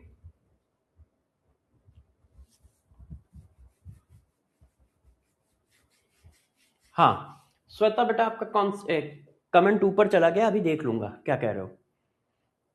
देखो कितने सारे क्वेश्चन कराए। अब मैं एक ऐसा क्वेश्चन देने जा रहा हूं जो 5 रुपए का है, बस कोई चीटिंग मत करना। ये क्वेश्चन सबसे अच्छा क्वेश्चन है, प्लस 5 रुपए, 5 रुपए का क्वेश्चन है, ये मैं आपको दे रहा हूं। सही जो करेगा उसको 5 रुपए प्लस, और जो गलत करेगा उसको 5 रुपए माइनस।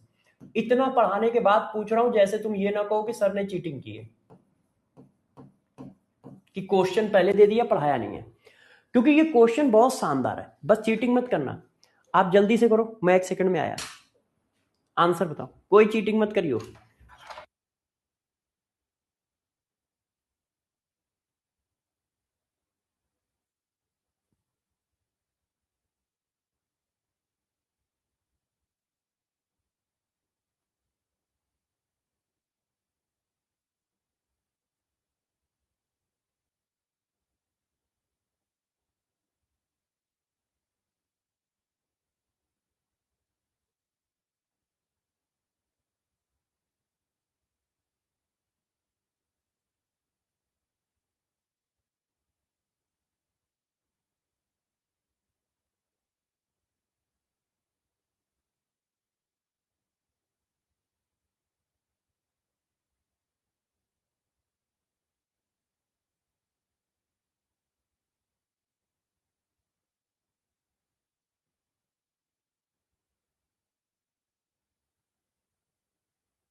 हाँ भाई, सही आंसर बताओ।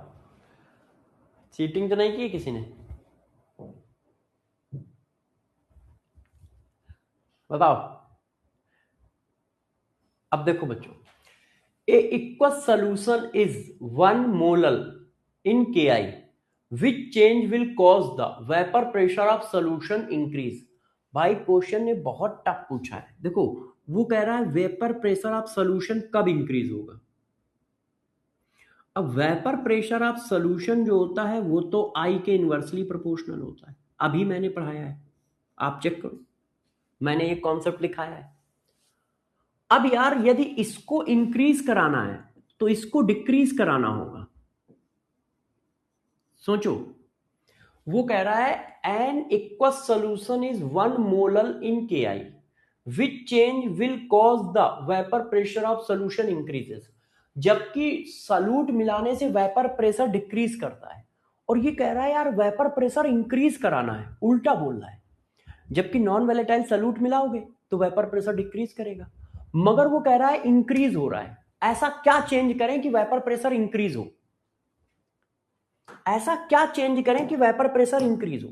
यदि तुम NaCl मिलाओगे तो I बढ़ेगा, I बढ़ेगा तो वेपर प्रेशर डिक्रीज करेगा, इंक्रीज थोड़ी करेगा। यदि तुम NaCl इस सोल्यूशन में डालोगे तो NaCl डालने से क्या होगा, I बढ़ जाएगा, I बढ़ेगा तो वेपर प्रेशर डिक्रीज करेगा, और हमें वेपर प्रेशर इंक्रीज कराना है। यहां पर भी वही बात है, सोडियम सल्फेट डालोगे तो I बढ़ेगा, I बढ़ेगा तो vapour pressure of solution decrease करेगा और हमें इंक्रीज कराना है। अब यदि मैं और Ki डाल दूं, यदि मैं और Ki सॉल्यूशन डाल दूं तो भी नहीं हो सकता। क्यों? और Ki सॉल्यूशन डाल दोगे तो तुम कंसंट्रेशन बढ़ा रहे हो, कंसंट्रेशन बढ़ाओगे तो वेपर प्रेशर डिक्रीज करेगा, वेपर प्रेशर डिक्रीज करेगा। हमें तो कंसंट्रेशन कम करना है, हमें कंसंट्रेशन कम करना है क्योंकि वेपर प्रेशर को इंक्रीज करा। तो कंसंट्रेशन तब कम होगा जब वाटर डालोगे। क्यों?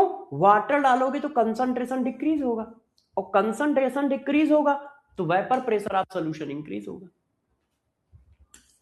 इसने उल्टा पूछ दिया है, vapour pressure of solution increase होगा। हाँ, सॉल्वेंट डालो, हाँ वाटर डालो का मतलब सॉल्वेंट डालो। एक्स से क्या होगा? अरे प्रभु, एक्स से मोल फ्रैक्शन ऑफ सॉल्यूट होता है। भाई तुम कौन पंडित बेटा, तुम पहली बार पढ़ रहे हो क्या मेरे से? अभी एडमिशन हुआ है क्या तुम्हारा? एक दो दिन में, एक दो दिन में तुमने ज्वाइन किया है क्या? क्या नाम है तुम्हारा? विकास? विकास, तुमने अभी ज्वाइन किया है क्या?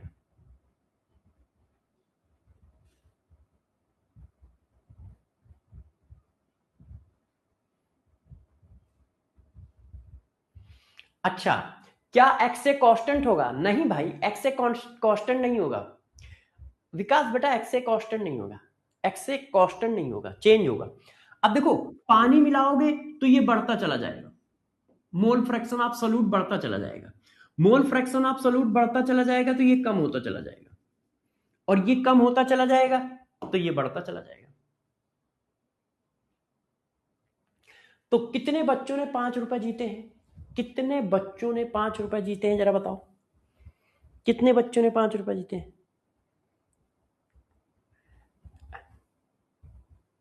बहुत सही, बहुत सही, बहुत सही। अरे भाई, बहुत लोगों ने जीत डाले। ओफो, एक्चुअल में ये PYQ है ना, तो आपने पहले भी किया है, पहले भी कर रखा होगा बहुत सारे बच्चों ने। हाँ, बहुत सही, बहुत सही, वेरी गुड। कोई बात नहीं, डायरी में लिखे रहो, डायरी में लिखे रहो। देखो, मैंने बहुत सारे क्वेश्चन आपको करा दिए, मैंने आज सिर्फ PYQ कराए हैं, या तो जेई का PYQ कराया है या नीट का PYQ कराया है। और कितने क्वेश्चन कराए हैं?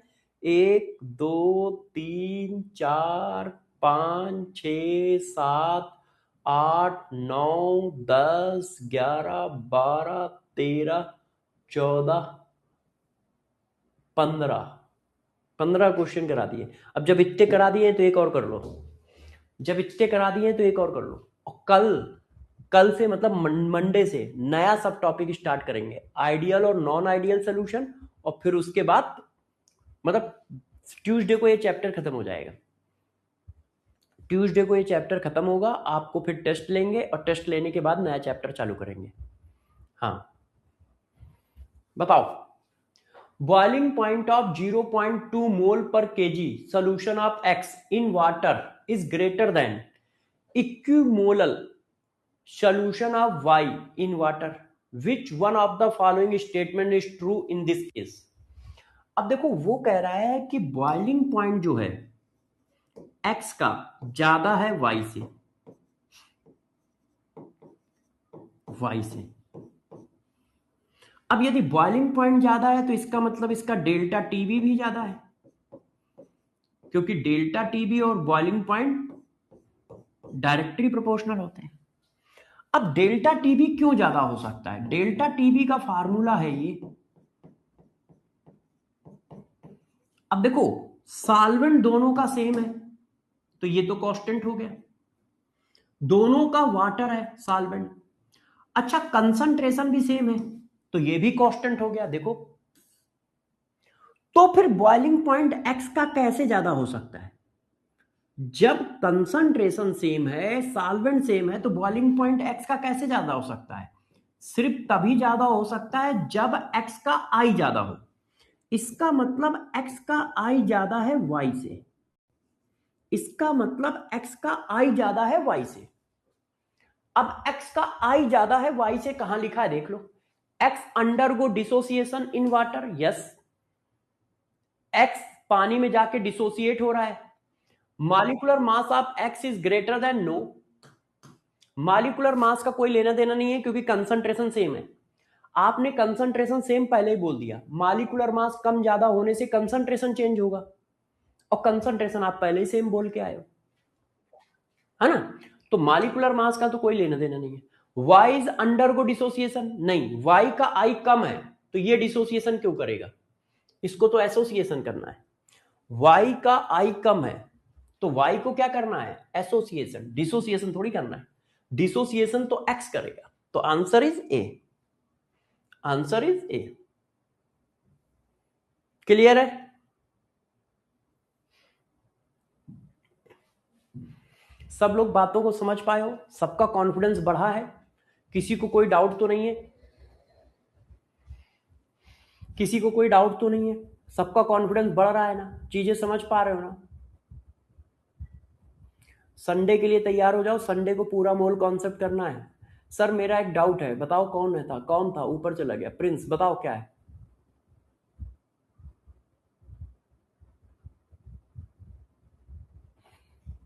अगर के आई सल्यूट नहीं होता तो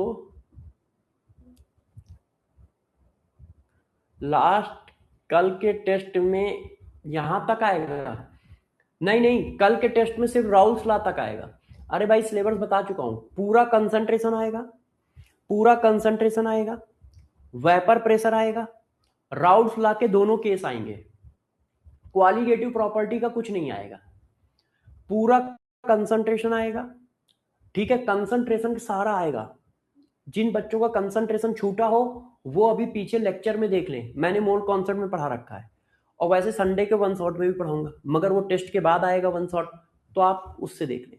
पूरा कंसंट्रेशन, वेपर प्रेशर और राउल्स लॉ के दोनों केस, क्वालिटेटिव प्रॉपर्टी नहीं आएगी, बॉइलिंग पॉइंट नहीं आएगा, फ्रीजिंग पॉइंट नहीं आएगा, ऑस्मोटिक प्रेशर नहीं आएगा। ठीक है, हाँ नीट एडवांस बिल्कुल करनी है, नीट एडवांस बिल्कुल करनी है। आपको मैंने इतने बार बताया है, आपको ऐसे करना है, देखो सबसे पहले लेक्चर और लेक्चर के क्वेश्चन, सबसे पहले आपको लेक्चर करना है, लेक्चर के क्वेश्चन, फिर क्यूएसडी सीट करनी है। ये दोनों चीजें हम लोग क्लास में ही कर लेते हैं, ये दोनों चीजें हम लोग क्लास में ही कर लेते हैं। फिर इसके बाद आपको करना है नीट पीवाईक्यू, फिर आपको करना है नीट एडवांस बुक। अब इसको आगे पीछे भी कर सकते हो,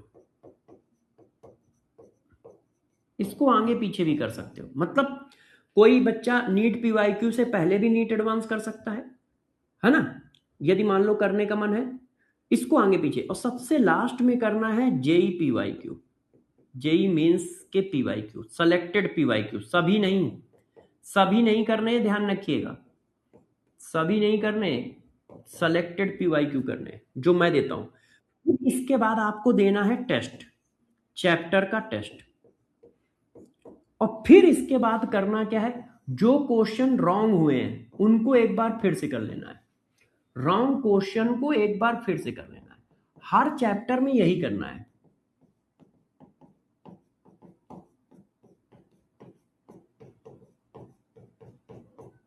हर चैप्टर में यही करना है। और इस चीज को करने में आप कम से कम 200 से लेके 300 क्वेश्चन के बीच में कर लोगे। क्यों?